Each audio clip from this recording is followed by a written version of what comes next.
அன்பார்ந்த தமிழ் சொந்தங்களே, சகோதர சகோதரிகளே, பெற்றோர்களே, பெரியோர்களே, உங்கள் அன்பு தம்பி அண்ணாமலை இந்த காணொளி மூலமாக உங்களிடம் சில கருத்துக்களை பதிவு செய்ய வேண்டும் என்று பேசிக் கொண்டிருக்கின்றேன்.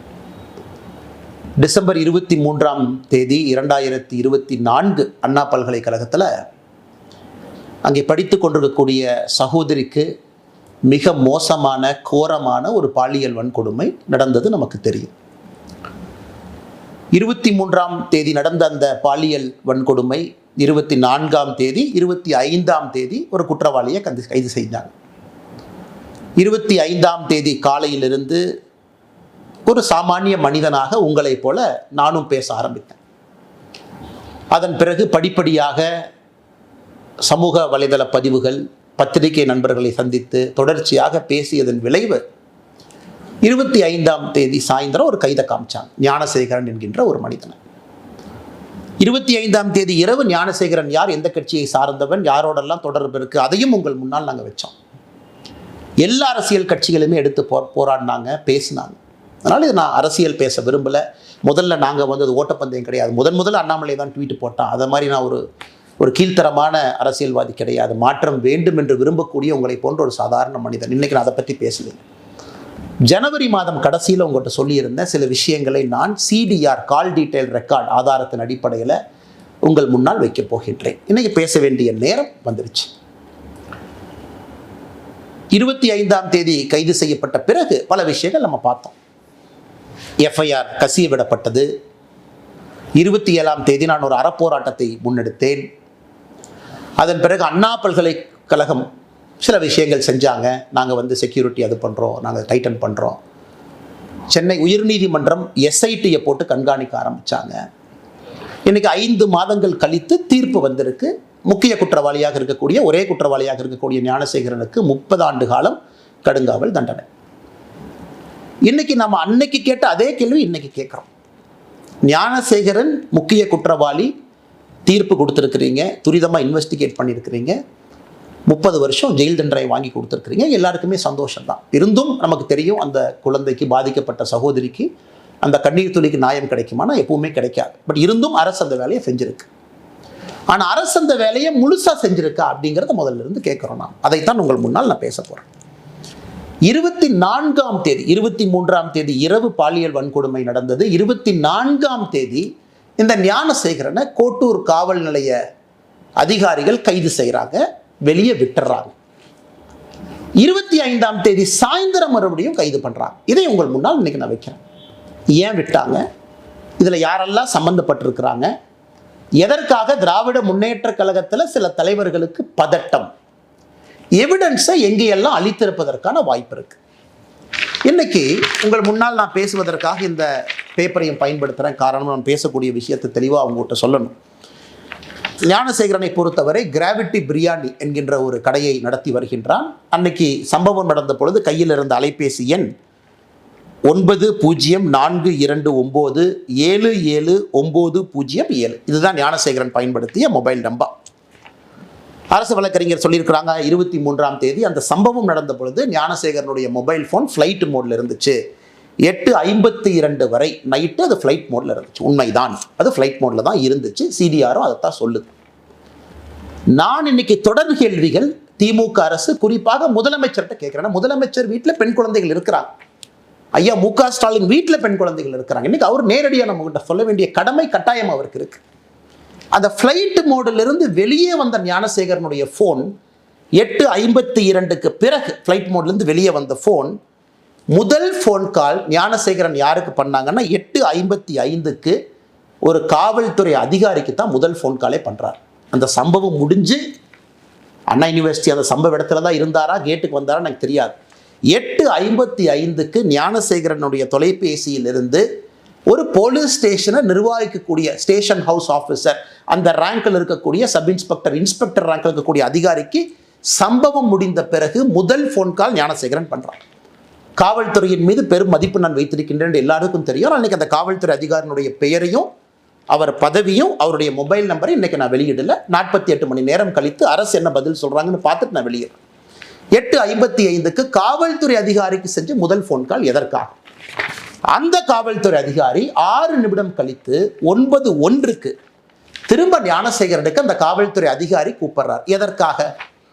ஸோ குற்றம் செஞ்ச பிறகு அக்யூஸ்ட் கூப்பிடுற முதல் ஆள் லோக்கல்ல இருக்கக்கூடிய ஒரு காவல்துறை அதிகாரி. விசாரிச்சிங்களா? காவல்துறை அதிகாரிக்கு என்ன ரிப்போர்ட்டிங், என்ன ஞானசேகரன் பண்றான்? குற்றம் செய்த பிறகு அது சார்ஜ் ஷீட்ல கொண்டு வந்தீங்களா? அதிகாரிக்கும் இவனுக்கும் இதுக்கு முன்னாடி ஏதாச்சும் தொடர்பா இருக்கா? ஏன் நான் திரும்ப திரும்ப கேட்கிறேன்னா, மே 14 ஞானசேகரன் மீது 2வது எஃப்ஐஆர் சிபிசிஐடி ரெஜிஸ்டர் பண்ணியிருக்காங்க. December 23 offence, first FIR. இது போன்ற இன்ன பெண்கள் பாதிக்கப்பட்டிருக்கின்றார்களா? அண்ணா யூனிவர்சிட்டியில் ஒரு கேஸ் மட்டுமா, இன்னும் மல்டிபிள் கேசஸா? இதே மோடஸ் ஆபரண்டியை பயன்படுத்தினானா? ஸோ அரசு என்ன பண்றாங்க, மே 14 வெளியே ரெஜிஸ்டர் பண்ண எஃப்ஐஆரையும் சீக்கிரட்டா வச்சுக்கிட்டாங்க. நமக்கு சொல்லல. பாலியல் வன்கொடுமை மற்றும் ஒரு வழக்கு ஞானசேகரன் மீது மே 14 சிபிசிஐடி, அது எந்த ஸ்டேஜில் இருக்குன்னு யாருக்கும் தெரியாது. அதனால தான் அந்த கேள்வியை கேட்கிறேன். இதுல முக்கியமான விஷயம், 24 குற்றம் செய்த பிறகு அடுத்த நாள் ஞானசேகரன் என்ன செய்யறான்? சிடிஆரை பொறுத்த வரைக்கும் பிஹேவியர் எப்படி இருக்கு? அந்த பகுதி 170வது பிளாக் வட்ட செயலாளர், ஒரு முக்கியமான திராவிட முன்னேற்ற கழகத்தினுடைய மூத்த தலைவர் கோட்டூர் சண்முகம். கோட்டூர் சண்முகமும் ஞானசேகரனும் அன்னைக்கு 24 காலையிலிருந்து சாயந்தரம் வரைக்கும் 6 முறை பேசுறாங்க. நீங்க கேட்கல, என்னங்க அரசியல் கட்சியில் 2 பேர் இருக்கிறாங்க, பேசலாம். இல்லைங்க, அதுக்கு முன்னாடி ஒரு வார பேட்டர்ன், அதுக்கப்புறம் ஒரு வாரம் இருக்கக்கூடிய பேட்டர்னை வச்சு நான் அனலைஸ் பண்ணி சொல்றேன். 24 காலை 7:27 முதல் கால் துவங்குது. 4:01 PM வரைக்கும், சாயந்தரம் 4 மணி 1 நிமிடம் வரை 5 முறை பேசுறாங்க 2 பேரும். அதன் பிறகுதான் ஞானசேகரனை போலீஸ் ஸ்டேஷனுக்கு கூட்டிட்டு போறாங்க, கோட்டூர் போலீஸ் ஸ்டேஷனுக்கு. ஒரு 4 மணி நேரம் பேசல. அந்த நேரத்தில் ஞானசேகரன் காவல் நிலையத்துக்குள்ள வச்சிருக்கணும். வெளியே வந்த பிறகு ஞானசேகரனும் கோட்டூர் சண்முகம் மறுபடியும் பேசுகிறாங்க. ஸோ எதுக்கு கோட்டூர்புரம் காவல் நிலைய அதிகாரிகள் ஞானசேகரனை 24 போலீஸ் ஸ்டேஷன் எதுக்கு கூட்டிட்டு போனீங்க? எதுக்கு வெளியே விட்டீங்க? எவிடன்ஸ் அளிக்கவா? செல்போன் ரெக்கார்ட்ஸ் அளிக்கவா? இல்லை செல்போனில் இருக்கக்கூடிய வீடியோவை டெலீட் பண்ணவா? இல்லை அண்ணா யூனிவர்சிட்டியில் கேமரா ஒரு வேளை ஃபங்க்ஷன் ஆகியிருந்தால் அதெல்லாம் கழட்டி தூக்கி வீசவா? எதற்காக 24 கைது செய்யப்பட்ட ஞானசேகரன் கோட்டூர் போலீஸ் ஸ்டேஷன்லேருந்து எதற்காக வெளியே விடப்பட்டார்? இந்த நேரத்தில் ரொம்ப முக்கியமான விஷயம், ஞானசேகரன் கோட்டூர் காவல் நிலையத்திலிருந்து வெளியே வந்த பிறகு நைட்டு 8:30 மணிக்கு மேலே 24 இரவு தமிழகத்தினுடைய சுகாதாரத்துறை அமைச்சர் அண்ணன் மா சுப்பிரமணியம் அவர்களும் கோட்டூர் சண்முகமும் பேசுகிறாங்க. இது கோட்டூர் சண்முகத்தினுடைய சிடிஆரை பார்த்தீங்கன்னா, ஞானசேகரன் வெளியே வந்ததுக்கு அப்புறம் கோட்டூர் சண்முகத்தினுடைய பிஹேவியரல் பேட்டர்ன் மா சுப்பிரமணியத்தை கூப்பிடுறார். 8:30 மணிக்கு பேசுறாங்க. 8:32 மணிக்கு மா சுப்பிரமணியமும் கோட்டூர் சண்முகம் மறுபடியும் பேசுறாங்க. இது எல்லாம் நம்ம நல்லா புரிஞ்சுக்கணும். எதற்காக, யாரை காப்பாத்துறதுக்காக இவ்வளவு பதட்டம்? அண்ணா பல்கலைக்கழகத்தில் பணிபுரியக்கூடிய நடராஜன் ஒருத்தர், ஒரு முக்கியமான அதிகாரி, கேட் கண்ட்ரோல் அவர் கையில் இருக்கு. அதெல்லாம் காவல்துறை நீங்க தான் சொல்லணும், எல்லாம் என்னுடைய வேலை கிடையாது. 48 மணி நேரம் கழிச்சு அந்த நடராஜன் யாருன்னு பேசுவோம். ஒரு PROவா, கேட் யார் கண்ட்ரோலில் இருக்குன்னு. அந்த அண்ணா பல்கலைக்கழகத்தில் இருக்கக்கூடிய நடராஜனும் கோட்டூர் சண்முகமும் எத்தனை முறை பேசியிருக்காங்கன்னா, டிசம்பர் 23 பேசியிருக்காங்க, டிசம்பர் 24 பேசியிருக்காங்க, டிசம்பர் 25 பேசியிருக்காங்க, டிசம்பர் 26 பேசியிருக்காங்க. மொத்தமாக இந்த 4 நாட்கள்ல கோட்டூர் சண்முகமும் அண்ணா பல்கலைக்கழகத்திலே பணி செய்யக்கூடிய நடராஜனும் 13 முறை பேசியிருக்கின்றார்கள். 13 முறை.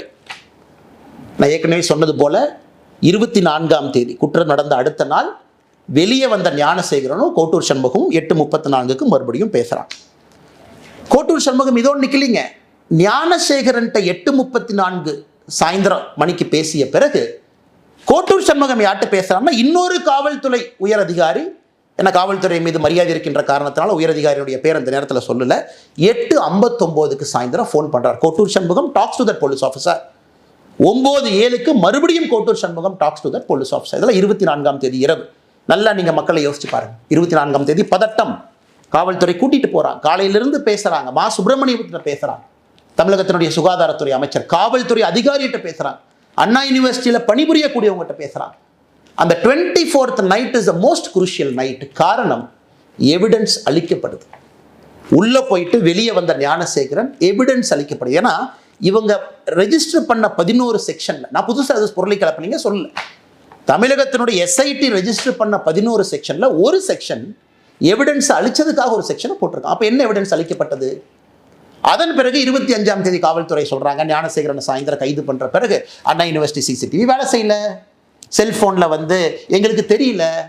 மே 14ஆம் தேதி தான் சொல்றாங்க இன்னொரு பாலியல் வன்கொடுமை வழக்கு ஞானசேகரன் மீது பதிவு செஞ்சிருக்கிறாங்க. அதை பத்தி யாரும் நம்ம பேசல, அது எந்த ஸ்டேஜில் இருக்குன்னு கூட தெரியாது. 25ஆம் தேதி காவல்துறையை பொறுத்தவரை பிளாங்க். ஞானசேகரனை கைது செய்த பிறகு பிளாங்க். ஸோ கோட்டூர் சண்முகத்திற்கு எதற்காக இவ்வளவு பதட்டம்? அந்த பகுதியினுடைய திராவிட முன்னேற்ற கழகத்தினுடைய வட்ட செயலாளர். அப்ப காவல்துறை SIT அதிகாரிகள் கோட்டூர் சண்முகத்தை கூப்பிட்டு விசாரிச்சிங்களா? ஸ்டேட்மெண்ட் எடுத்தீங்களா? கோட்டூர் சண்முகம் எந்த காவல்துறை அதிகாரிகிட்ட பேசினாங்க, அவங்கள கூப்பிட்டு பேசுனீங்களா? மா சுப்பிரமணியம் அமைச்சரை போலீஸ் ஸ்டேஷனுக்கு கூப்பிட்டீங்களா? SIT மா சுப்பிரமணியம் அவன்கிட்ட கேட்டீங்களா? எதற்காக ஃபோன் வந்துச்சு, எதற்காக நீங்க பேசுனீங்க, இந்த பேட்டர்ல எதற்காக நீங்க இன்வால்வ் ஆயிருக்கிறீங்க? இந்த கேள்விகளை நம்முடைய SIT அதிகாரிகள் கேட்டீங்களா?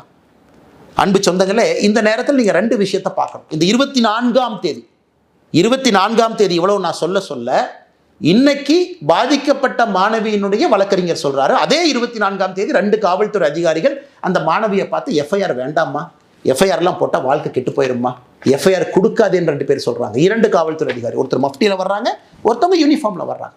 நான் சொல்லுகின்ற இவ்வளவு விஷயங்கள் 24ஆம் தேதி நடக்கும் பொழுது 2 காவல்துறை அதிகாரிகள் அதே 24ஆம் தேதி மாணவியிட்ட FIR எடுக்க 1 full day டிலே பண்றாங்க.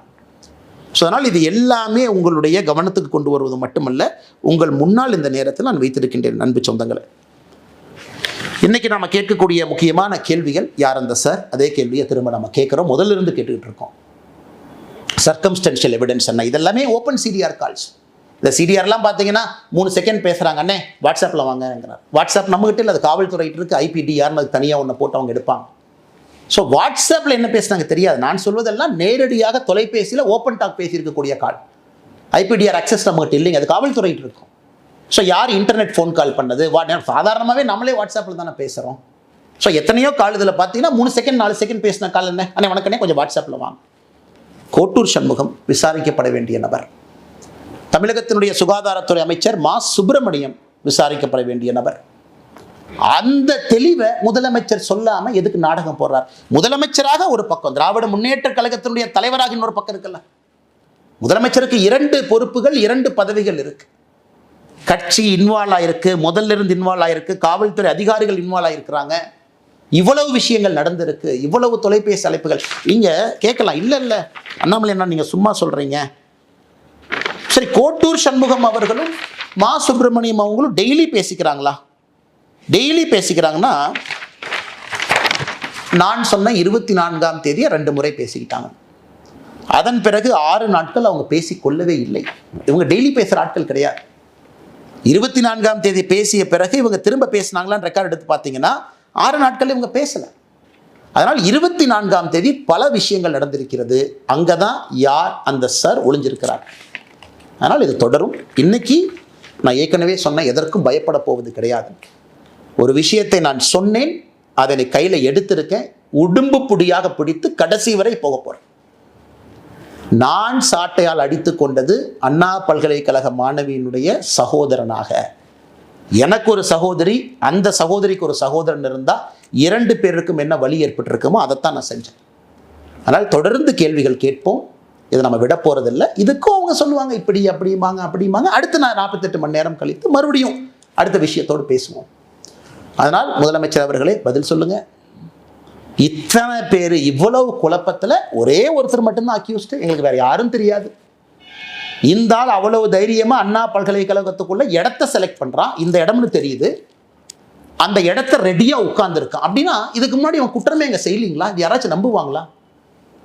அவ்வளவு பக்காவா ஸ்கெட்ச் போட்டு FIR படிக்கும் போதே தெரியுது அந்த இடத்துல இருக்கக்கூடிய நபர் வேற எந்த தாக்குதலையும் ஈடுபடவில்லை. அப்ப மே 14ஆம் தேதி போட்ட வழக்கு என்ன சார்? யார் இந்த விக்டிம்? அண்ணா பல்கலைக்கழக மாணவிய விக்டிமா, இல்லை இதே ஞானசேகரன் இன்னொரு இடத்துல இருந்தாரா? அதனால் கேள்விகள் தொடர்ந்து கேட்போம். இவங்க ஆளுங்கட்சியினுடைய யாரெல்லாம் சம்பந்தப்பட்டிருக்கிறாங்க, பதவிகளை யார் தவறாக பயன்படுத்தினாங்க, காவல்துறையுடைய கையை யார் கட்டி போட்டார்கள், 24ஆம் தேதி ஞானசேகரனை வெளியே கொண்டு வந்து குரூஷியல் எவிடன்ஸ் அளிப்பதற்கு யாரெல்லாம் உடந்தையாக இருந்தார்கள், என்னை பொறுத்தவரை அவர்களும் குற்றவாளிகள் தான். அதில் தான் அந்த யார் என்கின்ற சார் ஒளிஞ்சிருக்கிறார். வணக்கம், நன்றி.